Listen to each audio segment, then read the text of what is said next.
habis. Hai, assalamualaikum warahmatullahi wabarakatuh.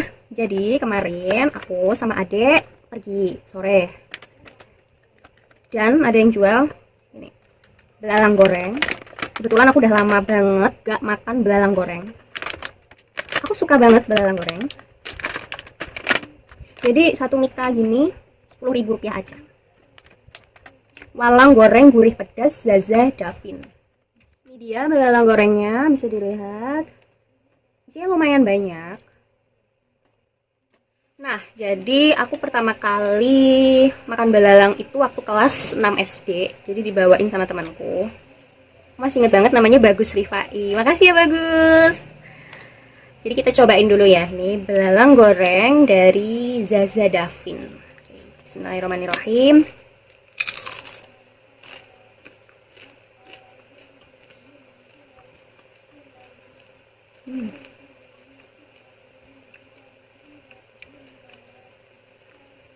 Enak.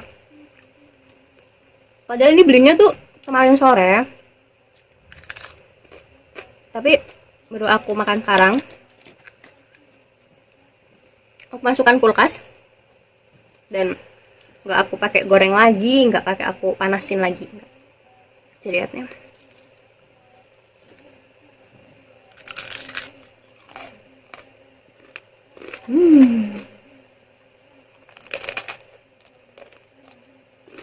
Jadi, belalang ini digadang-gadang sebagai solusi pangan dunia.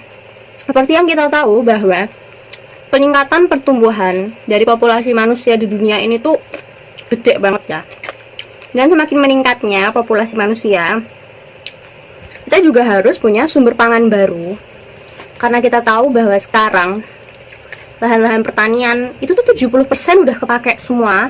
Baik itu kepake dari pertanian, overfishing, pencemaran lingkungan, dan sebagainya.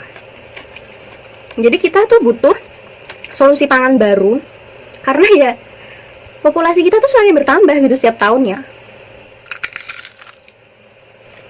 Dan serangga ini tuh adalah spesies yang paling banyak mendiami bumi ini. Serangga itu bisa berjumlah 10-100.000 triliun, bayangin. Di dunia ini banyak banget. Nah, kebiasaan memakan serangga itu namanya entomopagi. Ini bukan hal baru di Indonesia. Dari zaman dulu, makan serangga itu udah dilakuin sama nenek-nenek moyang kita. Contohnya aja nih, orang Papua. Makannya apa? Ulat sagu ya, kebanyakan ya sama sagu. Nah, itu kan juga salah satu contoh serangga. Terus ada yang suka bikin pepes ulat daun jati. Habis itu rawon dari laron, rempeyek juga dari laron. Itu biasanya dari Jawa Timur tuh. Jadi kebiasaan makan serangga atau entomopagi itu bukan hal yang baru di Indonesia. Udah jadi lama banget. Kalau makan serangga, makan belalang gini, belalang goreng, ini famousnya dari itu ya, Gunung Kidul. Dan orang Islam itu juga halal mengkonsumsi serangga. Jadi dalam suatu hadis disebutkan bahwa ada 2 bangkai yang halal buat dikonsumsi sama kita. Apa aja? Bangkai ikan sama bangkai serangga. Karena ini belalang. Dari segi kesehatan, belalang ini proteinnya banyak banget kandungannya.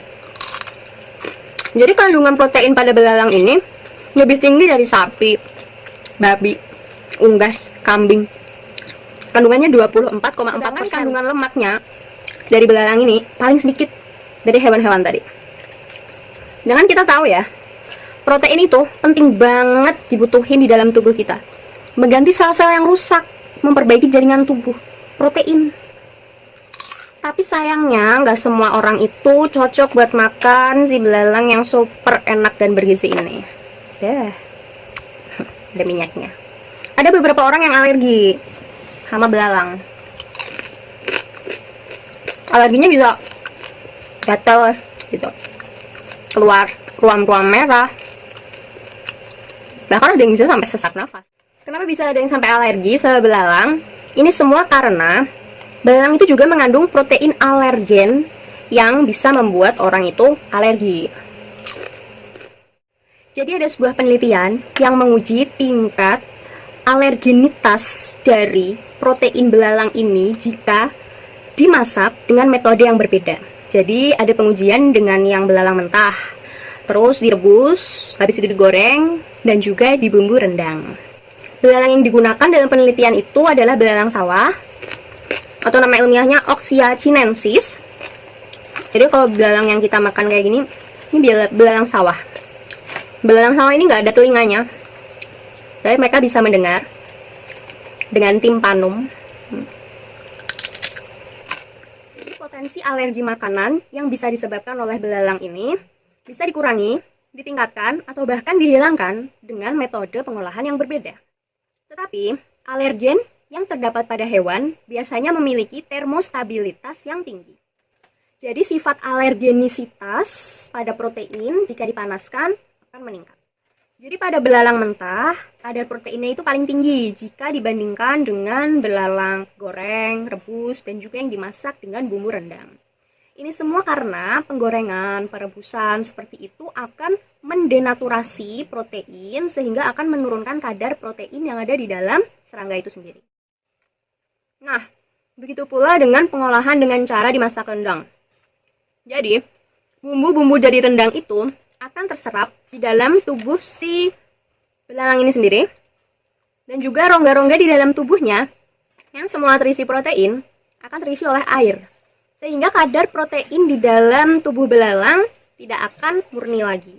Jadi denaturasi protein karena proses pengolahan ini bisa merubah konformasi dari epitop protein itu sendiri, sehingga dapat menurunkan atau menghilangkan sifat dari antigeniknya. Tetapi justru bisa juga malah memunculkan suatu epitop yang baru. Nah, di dalam dua penelitian tadi disebutkan bahwa denaturasi protein ini justru menyebabkan protein di dalam belalang ini justru menjadi semakin antigenik karena proses pengolahan tadi. Nah, jadi memang ada beberapa orang yang akan alergi dengan protein di dalam belalang ini. Tetapi buat yang nggak alergi, harus banget coba dan harus banget doyan. Karena gizinya tuh tinggi banget, proteinnya, lemaknya rendah, harganya murah. Dan ini tuh bisa jadi solusi pangan terbarukan. Selain juga ada mikroalga gitu kan. Harus banget cobain. Oke, terima kasih. Semoga yang sedikit ini bisa bermanfaat ya. Wassalamualaikum warahmatullahi wabarakatuh.